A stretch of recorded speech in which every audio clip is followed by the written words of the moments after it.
I hate travel days. Welcome to Grumble Goat. I'm Veronique Hurley. This is a show about all the small things that drive Matt insane. This week, it's my grumble. Let's grumble. What's that Star Trek thing where they just like warp you to where you want to go? Telepath, telekinesis, teleport.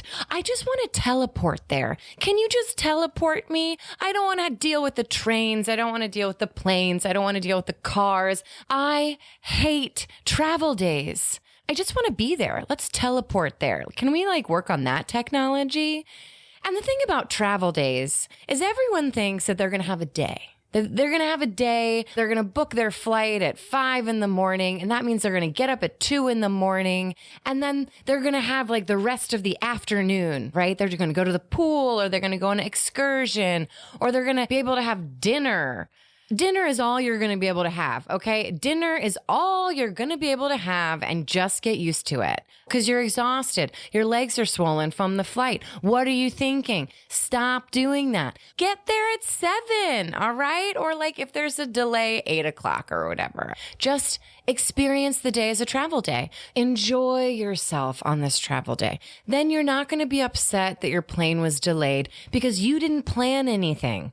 Right? So that it actually doesn't matter that your plane is delayed or that your flight gets canceled because you didn't psych yourself out that you didn't arrive on time to go to a dinner reservation that's a super fancy dinner that you're going to miss if your plane is delayed. Okay? Don't do that to yourself. That's just so much leftover anxiety that I just don't even know what to do with that. Look, everyone hates a travel day. I hate a travel day. I just want to be teleported, like I said. But we can't, right? We don't have that technology yet. Elon, get on it. This is teleport. A lot of people will have to die and go into some fourth dimension or something before we figure it out. But eventually we will, okay? But until then, give yourself the luxury of saying, hey, it's a travel day. I'm going to pick up a bottle of wine before I get on this train. Maybe that's illegal, SARS. But I feel good, da-na-na-na-na-na, 'cause I made myself a travel day, da-na-na-na-na. I built it into my vacation, 'cause I knew I would be miserable. I hate travel days, and that's the grumble. Grumble, grumble, grumble. What? Grumble, grumble, grumble, grumble, grumble. What's got your goat? For the latter half of the show, we'll bring in my lesser half, Matt, for a pretentious look and a segment we call What's got your goat? All right! Yeah, all right. Veronique Takeover. Oh, sorry, takeover? I'm taking over. This is the schedule every 10th. Technically, this is my episode, but I'm taking over. Oh, this is a Veronique takeover. It's a Veronique Takeover. Oh, okay. Yeah. Is that why you're sitting in my chair? Yeah. But I had to keep it real, so we brought our unicorn over here. Wait, why do you have the little unicorn? Because it's a takeover. Oh, this is the takeover. This is Veronique Takeover. Oh, the unicorn is your sigil. Yes. Oh, okay. Yes. It's positivity. It's euphoria. It's I'm a princess unicorn. You're a princess unicorn. Yeah. Okay. I'm a princess unicorn. Okay. And you're taking over Grumble Goat. I'm taking over Grumble Goat. Okay. So Princess Unicorn Positivity is taking over Grumble Goat? Yeah. All right. Let's see what happens. Grumble, grumble, grumble, grumble, grumble, grumble. That's our theme song. Yeah. Okay. So how do you feel being back? Now, we've been back now for 3 weeks? Yeah, we've been back a couple weeks. Yeah. Mm-hmm. We've been back a few weeks now. Did you ask me how I felt? How do you feel? I feel great. Okay, great. Yeah. I feel great. I'm back. I'm back in my house. I have my computer. I'm back doing Grumble Goat. Yeah. This is my happy place. A happy place. Yeah. Now, do you miss vacation? I think our vacation was the right amount of time. Yeah. When it was time to go home, I was ready to go home. Yeah. Would I like to go back? Yes. It was amazing. I had an amazing time. Are you an avid traveler? Do you travel often? I think I travel a fair amount. I think you're a pretty decent traveler. Not necessarily overseas, but I'll go to different places in the country to visit different things. You'll go to Tennessee. I've been to Tennessee. You'll go to San Diego. I've been to San Diego. You'll go to Chicago. I love going to Chicago. Yeah, you travel. Yeah. You have a motorcycle. I do have a motorcycle, though those places you just mentioned, I don't take the motorcycle to. No, you don't. No. But we're going to go down to Cape May next week. That's right. And we're taking the motorcycle down there. That's right. Yeah. Yes, we are. Does that count as traveling? It does. Great. It 100% counts as traveling. All right. Yeah. Then we'll be on the road next week. We're going to be on the road traveling. Now, when you travel, I wrote a list of questions for you. There's a list of questions. Oh, of course there's a list. I like lists. Great. Let's have at it. Yeah, amazing. Would you get up at 5 a.m. to travel somewhere? 7 a.m.?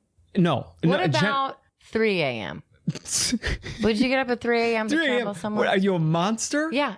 No, I would not I don't get up that. If it's traveling for leisure, then no. Why would you destroy a whole day? Why would you destroy your sleep cycle just to go for leisure? Like, I've gotten up that early to travel for business. I didn't think about business. Business is different. Yeah, but that's already awful. Awful. Because that's work, getting up at 3 a.m. Why would you get up that early to travel? I'm going to get up at my normal leisure get up time, which is? might be 10 a.m. Okay. And I will book my travel or plan my journey around sleeping in, having a nice breakfast, and then being comfortable as I journey. Yeah. Because what is the point of showing up somewhere if you didn't sleep the night before? Then you're going to be groggy and sleep deprived the whole day. And I would argue you would also be that way on a work travel day. If you have to get up that early, then you're not at your best. Yeah, but work doesn't pay me to be at my mental optimum.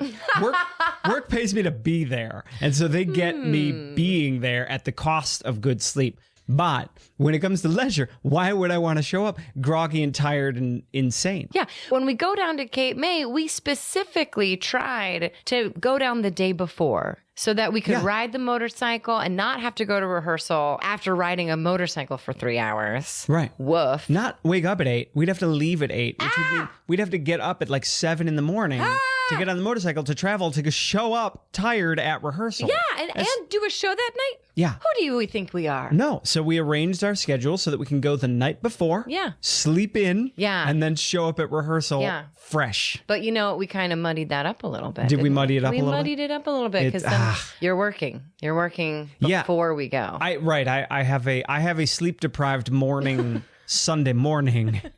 So I will be driving the motorcycle tired. Yeah.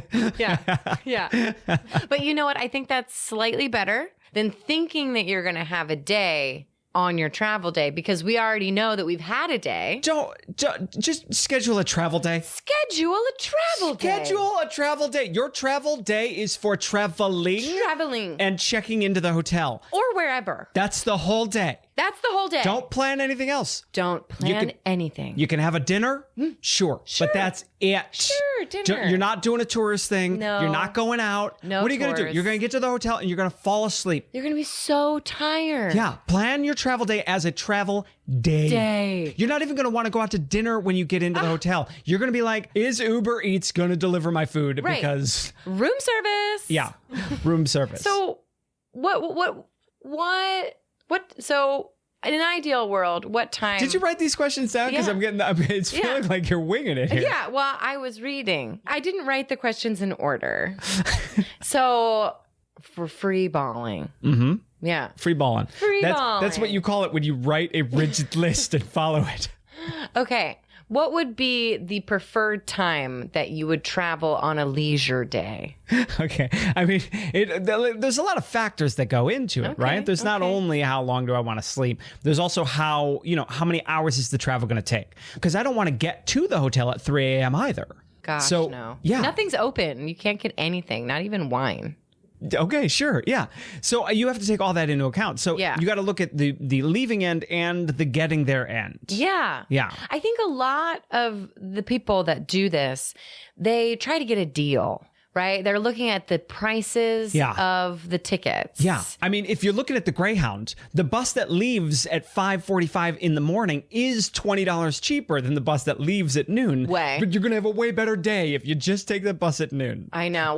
Or the airline, you know? If you're dropping $400 on an airline ticket, it doesn't matter if you save $30. So don't go for the stupid early in the morning one. Like, this is the stigma that everyone's going to get off the plane and leave the airport earlier than anyone else on that plane. Nobody's getting off that plane any earlier than anybody else. You have to wait for your luggage. You might beat somebody by 3 minutes, but you're still sitting there at the carousel 3 minutes early waiting for that luggage. And guess what? You brought your bag. Oh, you think you're going to beat everyone? Oh, nope. The taxi stand. You have to wait for your Uber. Right. You're not the only plane coming in at that time. Yeah. It's not like the airport is empty until your plane disembarks. Right. You get off that to a crowded airport. Yes. And you're going to have to wait at the taxi stand. You're going to have to wait at the baggage. You're going to have to wait you're going to have to wait for the bathroom. Yes. You could jump off that plane before it's done taxiing and run in there, and there's still a line at the bathroom. Yes. It's the most outrageous thing that I've seen is that everyone's like, you're like, stop.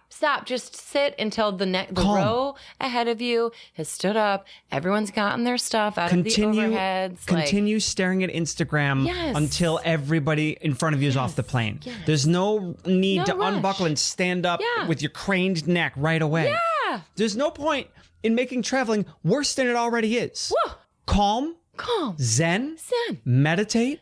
Relax. Unbuckle. Sure. Maybe your bladder's full. Maybe you got to unbuckle the seatbelt. But don't stand up. You don't need to stand up. Oh, I also recommend that everyone should wear compression socks when they fly. Oh, yeah. How was that? Oh, it was great. Yeah, it was great. The size of my legs weren't like a dinosaur's legs by the time I got off the plane. Like, it was great. Yeah. Yeah. That's great. Yeah. They were the same size as when I got on the plane, which is great. Okay, good. That's what you want. Yeah. Anyway, so we were pretty successful with that on our trip. In Europe, we got the Eurail, the pass. The Eurail Global Pass. Yeah. Highly recommend. And it was perfect. It was perfect. And in Europe, a lot of surprise cancellations. Which again, that's why you plan your travel day as a travel day. So you're not freaking out that you're going to be, I have dinner reservations in Paris. Yeah. But my train's going to be late. I'm going to see that show. Calm. No. Oh, train's canceled. That's okay. There'll be another train in an hour that's going to the same place. Right. Just expect that there's going to be some frustrations along the way. Yeah. And then you'll have a much better time. Yeah. With that train ride, because there was a train like an hour after the one that we were on that got canceled, like 3 minutes before we were about to get on the train. It was so confusing and so full that we ended up sitting on the floor of the baggage cart. That was the only place that was left. And we weren't alone. It's not like we were the two weird people that were like, we'll sit with the baggage. No. That was the only place anybody could fit. There were families in the baggage cart. Yes. And like every stop, new vacationers or travelers were like, Prague. And we're like, here we are. I know the conductor's not saying Prague, but that's because this train's not going to Prague. But anyway, speaking of bags, when you travel, how many bags do you generally travel with? I got my shoe bag. I bring my food bag. I bring my duffel bag. Obviously, I pack the largest suitcase I have. And I have my electronics bag, 6 or 7 in total. 6 or 7 bags I try to go with. He's making fun of me right now because we were gone for a month and I packed a lot. Luckily, I have someone who's very strong and he was carrying my bag around for all This is Ricky, the intern. different travel days here.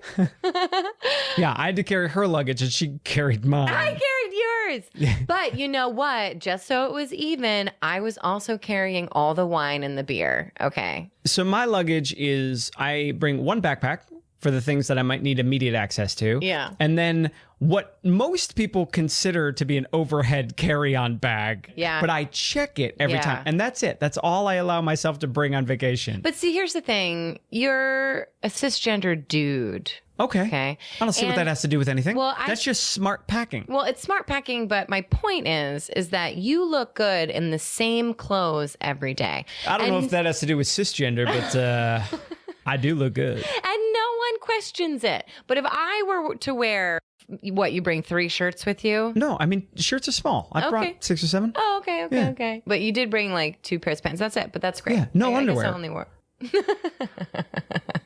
Yeah. No, it's fine. And nobody would question it. The only way in your head you think everybody's going to wonder why you're wearing a shirt a day 1 and day 4. Yeah. But nobody's going to question that. Also, the only way anybody's going to question it is if you wore that glittery blue princess dress, that Cinderella dress. If you wore that every day, people would start to question it. I mean, I had to bring that on the cruise.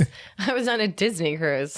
Where else am I going to wear that? You put too much pressure on yourself to be like, I have to have a different outfit for every day. Let that go. You don't. Mix and match. But I did look pretty great. You looked beautiful. Thank you. Every day of that cruise. The outfit that I wore the most was the pink 2-piece outfit. I was wondering why you were wearing that so often. I was like, could she not afford clothes? Oh my God.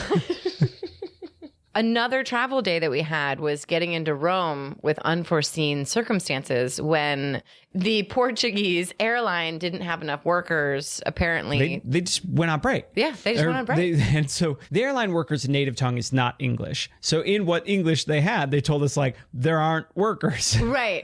So we don't know if they were on break. We didn't get a full explanation. Yeah. But yeah. But luckily, we had other angry tourists that were, like, fighting the fight for us. Everyone else was running so far behind that they were fighting the fight. So we went up to the customer service area, and they were already fighting. And we're like, they got this. I was like, oh, we'll just go back and wait for it. I mean, all of our bags are on that plane, so it's not like our bags are missing. Yeah. But because so we're like, oh, well, let's let the angry Karens deal with it. Oh, yeah. They got this. So we just sat down, had a granola bar. All the different variations of angry Karens, because they weren't all women, okay, right? It was do you know who I am? Oh, the do you know who I am? Can I speak to your managers? I want my money back. Yeah, I want my money back. Yeah.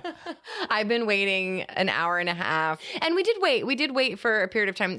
Yeah, we waited over 2 hours. And then we got to our Airbnb. We met up with the family. And who were all grumpy. They were all grumpy! Because they all got up at 3 a.m. Yes! To get to Rome at noon? Yeah. Like way before the Airbnb was ready. Yeah. So like they were sitting there with their luggage for hours. Yeah. They were like aimlessly tired zombies walking around this little neighborhood of Rome. Meanwhile, Veronique and I show up right when the Airbnb is available. Timed it perfectly. Yeah, timed it perfectly. Ready for a cocktail. And in order to adjust to the time, we had to stay up as long as possible. Right, you got to stay up till a normal bedtime. Yes. And then to enhance the internal clock. Yeah. And everybody else in our party, they were too tired. They couldn't stay up. So tired. They went to bed at 6 p.m. They after cocktails, they were like, we're going to go to bed. And Matt and I found this really cute restaurant, which we ended up going the night after as well. Because everyone else had the FOMO. They didn't want to miss out on this beautiful restaurant that we were talking about. It was great. And then the next morning, we woke up at a normal hour. The other kids sleeping. They slept in. They went to bed super early and slept in. Yeah. Yeah. And in my mind, I was like, should have done that yesterday. Should have planned a travel day.